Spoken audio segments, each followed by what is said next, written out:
início do inverno havia chegado sem cerimônia, envolvendo o condomínio tranquilo em um abraço frio e úmido. Dentro do sobrado de arquitetura moderna, Luna e Lucas viviam em sua bolha de perfeição.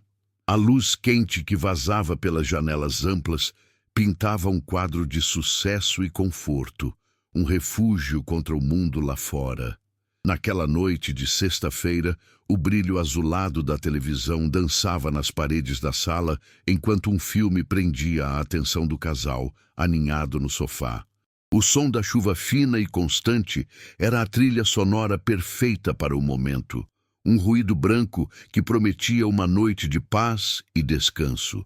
Era um cenário de contentamento, um pequeno universo particular que eles haviam construído com cuidado, onde cada objeto tinha seu lugar e cada momento parecia planejado para ser exatamente como era. Calmo, previsível e seguro. A campainha soou, não como um convite, mas como uma pontada aguda que rasgou o casulo de tranquilidade. Lucas soltou um suspiro pesado, o maxilar se contraindo em uma expressão de impaciência que Luna conhecia bem. Era a terceira vez naquela semana. Na porta, sob a luz fraca da varanda, estava Dona Marta. Sua postura, ainda que ereta, carregava o peso dos seus 80 anos e seu olhar cansado parecia fixo em um ponto além de Luna.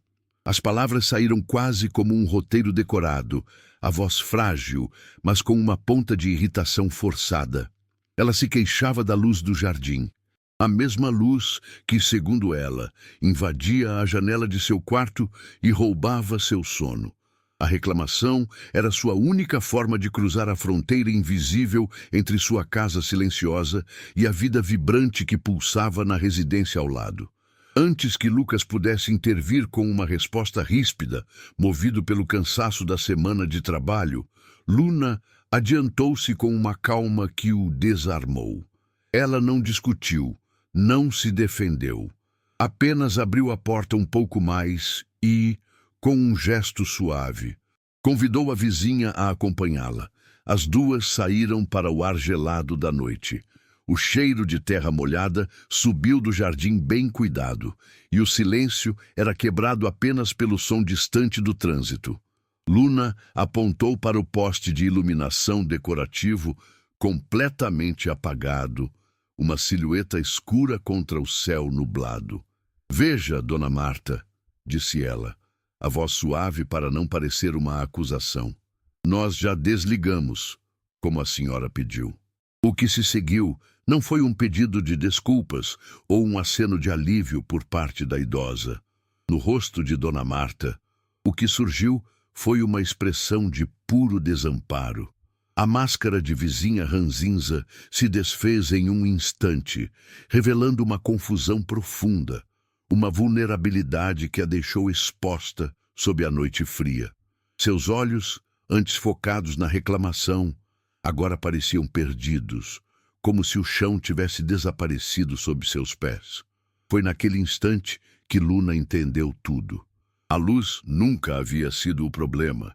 A queixa repetida, o incômodo fabricado, tudo aquilo era apenas um pretexto frágil, a única ferramenta que aquela alma solitária encontrou para tentar se conectar.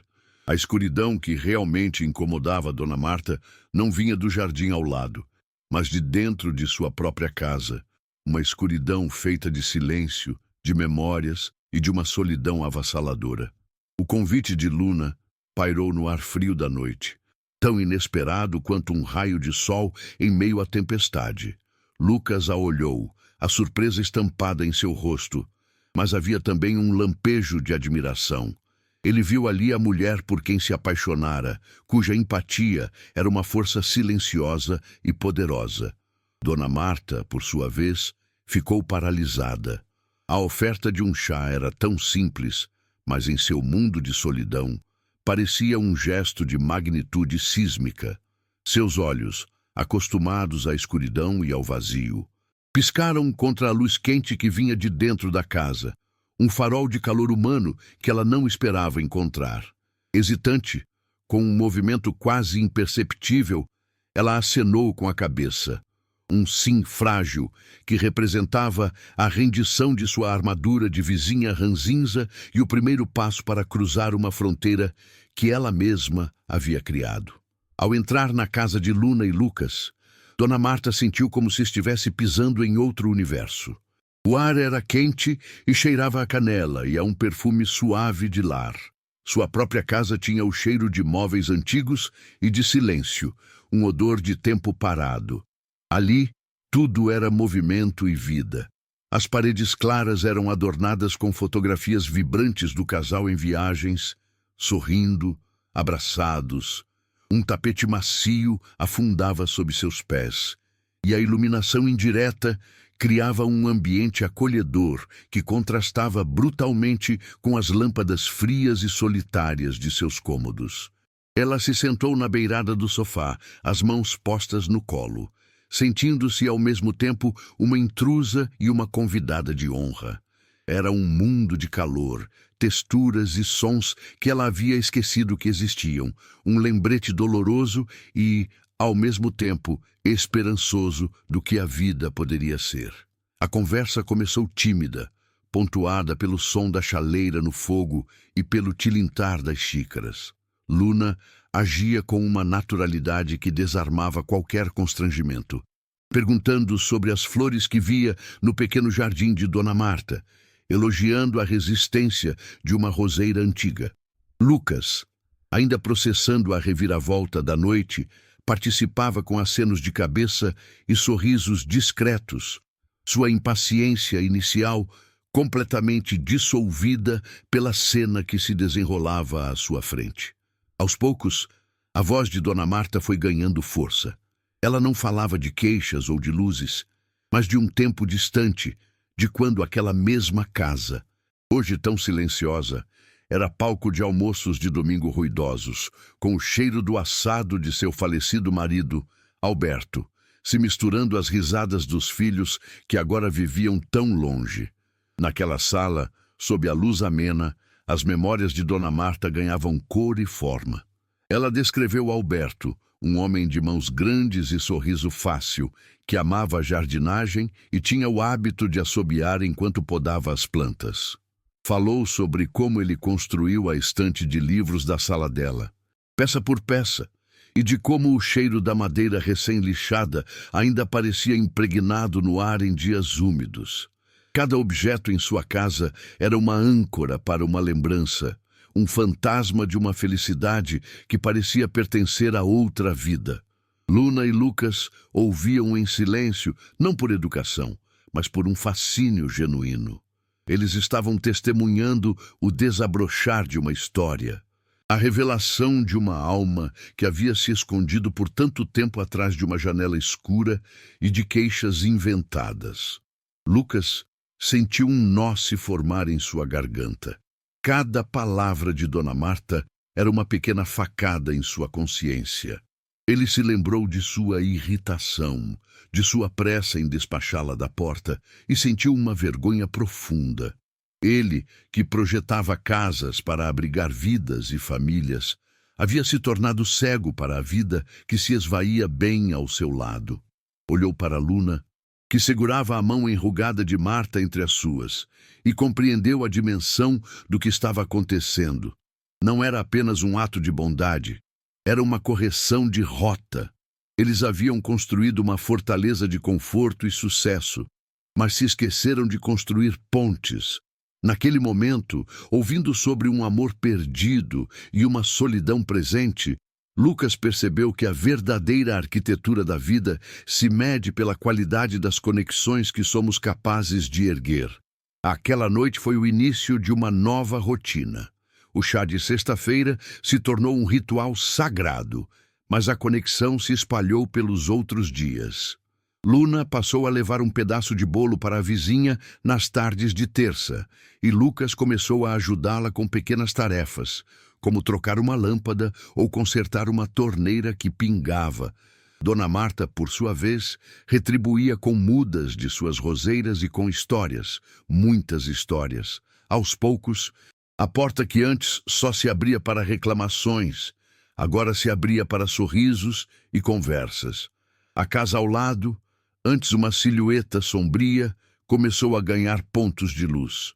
Uma janela se abria durante o dia. Um vaso de flores aparecia na varanda.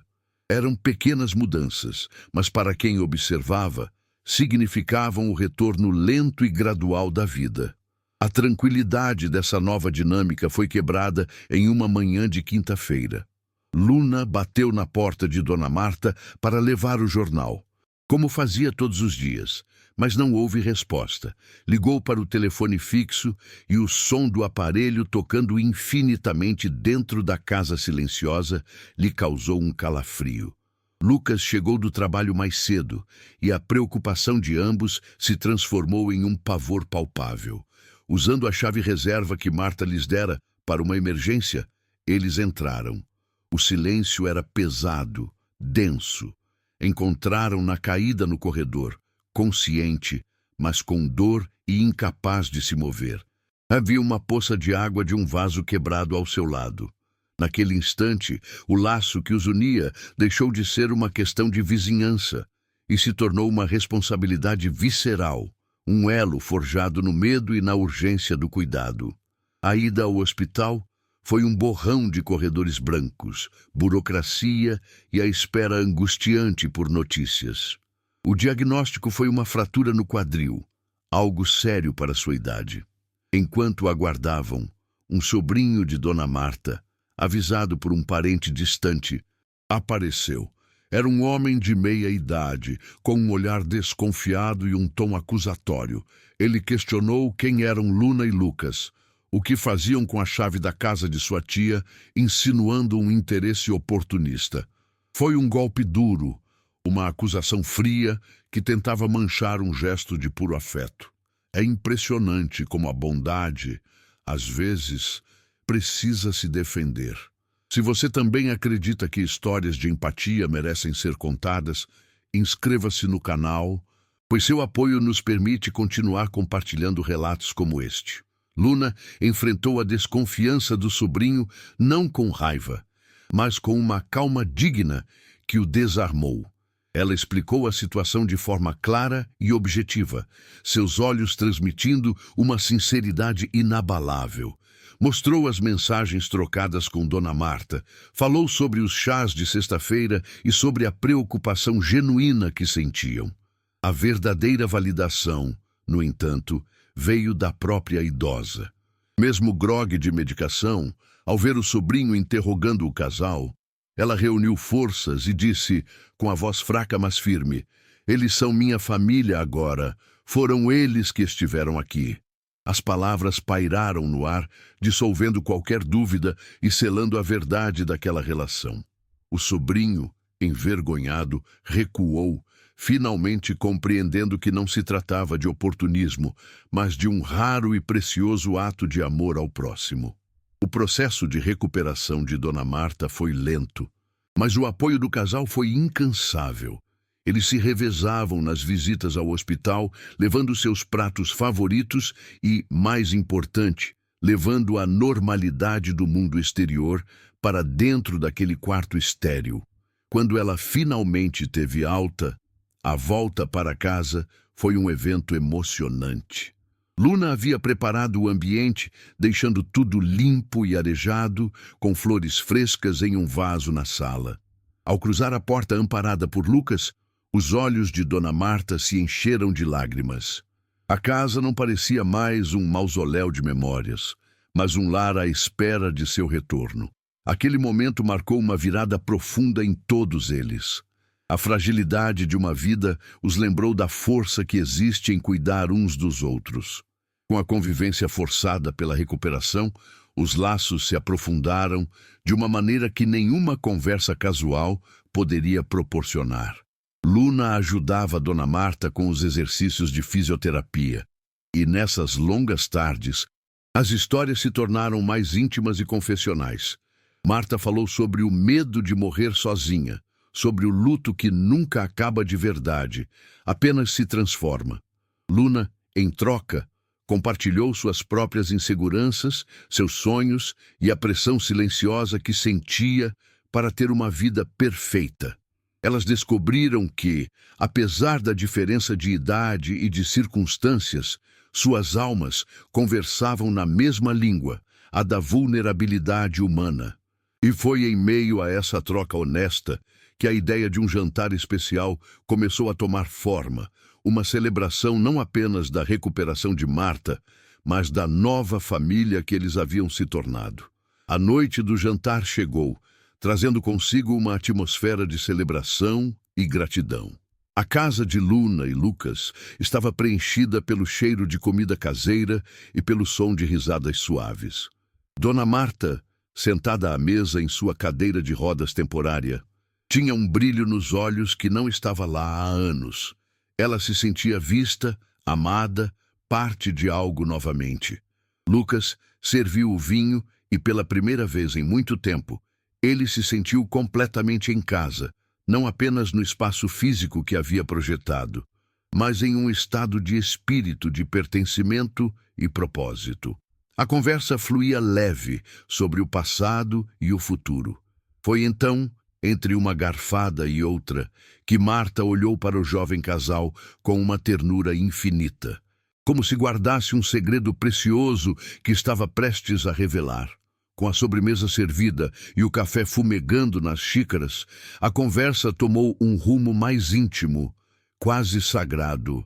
Dona Marta, com um movimento lento e cuidadoso, abriu sua bolsa e de dentro tirou uma carteira de couro gasta pelo tempo. Suas mãos, marcadas por décadas de trabalho e de vida, tremiam levemente ao retirar uma fotografia dobrada, as bordas já amareladas e macias ao toque.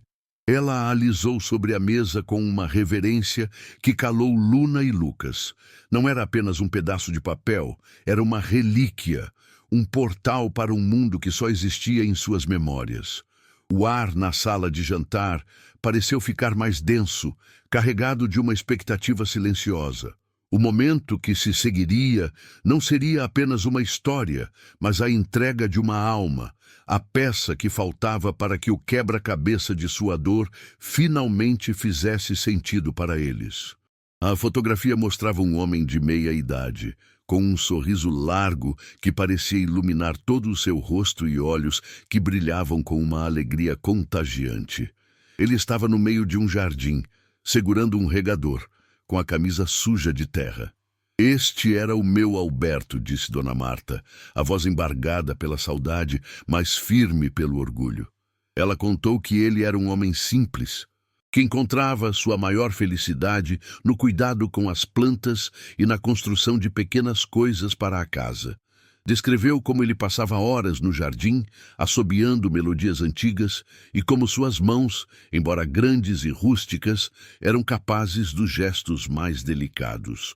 Luna e Lucas olhavam para a imagem e ouviam a descrição, e de repente o vizinho falecido se tornou uma presença real e vívida naquela sala, um fantasma benevolente, cuja ausência explicava tudo. Ele se preocupava muito comigo, continuou Dona Marta, o olhar perdido na fotografia. Eu trabalhava como enfermeira e muitas vezes dobrava o turno. Chegava em casa exausta, quando a rua já estava completamente escura. Ela fez uma pausa, respirando fundo, como se buscasse ar para trazer à tona a lembrança mais preciosa. Toda noite, sem falhar uma única vez, ele deixava a luz do nosso jardim acesa. Não era para iluminar o caminho, era para me receber. Ele dizia que era o seu farol, para que eu soubesse que não importava o quão escura estivesse a noite lá fora. Dentro de casa havia amor e calor me esperando. Era o seu jeito de dizer bem-vinda de volta, sem precisar de palavras. Aquela luz era a promessa de que eu nunca estaria sozinha no escuro. Então, ela ergueu os olhos da fotografia e os fixou em Luna, e as lágrimas que segurava finalmente rolaram por seu rosto. Com uma vulnerabilidade que partiu o coração do casal, ela disse as palavras que redefiniram tudo. Eu nunca reclamei da luz de vocês, minha querida. Eu sentia falta da minha. A frase pairou no ar, carregada com o peso de 5 anos de luto e solidão. Naquele instante, Luna e Lucas compreenderam a dimensão avassaladora da dor de sua vizinha. Cada batida na porta, cada queixa sobre a luz não era um ato de implicância, mas um grito desesperado. O eco de um coração que procurava no jardim ao lado o farol de amor que havia se apagado em sua própria vida. A vergonha que sentiram por sua impaciência inicial foi substituída por uma onda de compaixão tão profunda que os deixou sem fôlego. O silêncio que se instalou na mesa não era de constrangimento, mas de comunhão. Lucas estendeu a mão sobre a mesa e cobriu-a de Luna, um gesto de cumplicidade e arrependimento compartilhado. Eles haviam construído uma casa perfeita, com a iluminação ideal e o design impecável, mas haviam se esquecido da luz mais importante, a que conecta as almas. A confissão de Dona Marta não apenas resolveu o mistério de suas reclamações, ela demoliu a bolha de perfeição na qual o casal vivia. Eles perceberam que o verdadeiro propósito de seu lar não era ser um refúgio do mundo, mas um ponto de partida para se conectar a ele. Naquele momento, diante daquela senhora frágil que lhes oferecera sua dor mais íntima, eles entenderam que não eram apenas vizinhos, eram guardiões de uma memória e, a partir daquela noite, seriam também o farol um do outro. A partir daquela noite, um novo ritual silencioso começou. Todos os dias, ao anoitecer, Lucas saía de casa, atravessava o pequeno trecho de grama que os separava e, com um gesto reverente, acendia a luz da varanda de Dona Marta. Não era mais uma fonte de discórdia, mas um farol de cuidado, uma promessa diária de que ela não estava sozinha. Aquele simples interruptor se tornou um elo, uma forma de honrar a memória de Alberto e, ao mesmo tempo, de construir uma nova. Luna observava da janela da cozinha, o coração aquecido por aquela cena. A luz amarelada que agora banhava a entrada da casa vizinha não era apenas iluminação, era a materialização da empatia, um símbolo tangível de que eles haviam finalmente aprendido a enxergar além das próprias paredes, compreendendo que o calor de um lar se mede pela capacidade de compartilhá-lo com quem precisa. A transformação não se limitou à varanda. A casa de Dona Marta, antes uma fortaleza de silêncio e escuridão, começou a despertar. As janelas, que viviam cerradas, passaram a se abrir durante o dia, deixando o sol e o ar fresco circularem por cômodos que há muito cheiravam a memórias guardadas. Luna ajudou-a a replantar as roseiras de Alberto e logo o jardim, antes negligenciado, explodiu em cores e perfumes. Aos domingos, o cheiro de bolo de fubá voltava a flutuar pela vizinhança, pois Marta agora tinha para quem cozinhar. Ela se tornou uma presença constante e amada na vida do casal, participando de jantares, assistindo a filmes e preenchendo a casa moderna com a sabedoria e o carinho de uma avó. A fronteira entre os dois lares se dissolveu, dando lugar a uma única e grande família, unida não por sangue, mas por uma escolha consciente de cuidar. Luna e Lucas olhavam para sua vida, antes tão focada em prazos, projetos e conquistas materiais, e percebiam o quão vazia ela era. Eles haviam construído a casa perfeita, mas foi preciso a dor de uma alma solitária para ensiná-los a transformá-la em um lar de verdade. A maior arquitetura, eles descobriram, não é a que se ergue com tijolos, mas a que se constrói com pontes de afeto e compaixão. Essa história nos ensina que, às vezes, a luz que mais precisamos acender é a da empatia pelo próximo. Se relatos como este tocam seu coração e te fazem acreditar no poder da bondade, considere se inscrever no canal, pois é o seu apoio que nos permite continuar compartilhando essas jornadas de transformação. 2 anos depois, o jardim que antes separava as duas casas se tornou o palco de uma festa vibrante. Balões coloridos dançavam ao vento, e o som de risadas preenchia o ar da tarde. Era o aniversário de 82 anos de Dona Marta. Ela estava sentada em uma cadeira de vime, o rosto iluminado por um sorriso que parecia rejuvenescer sua alma. E em seu colo dormia serenamente o pequeno Alberto, o filho recém-nascido de Luna e Lucas. O nome era uma homenagem ao homem cujo amor havia, indiretamente, unido a todos eles. Olhando para aquela cena, para a senhora que um dia bateu à sua porta com uma queixa fabricada e que agora era a guardiã do seu maior tesouro, o casal entendeu a profundidade de sua jornada. Dona Marta não era mais a vizinha solitária. Ela era a avó do coração, a matriarca da família que eles escolheram construir, a prova viva de que a luz mais bonita é aquela que acendemos na vida de outra pessoa.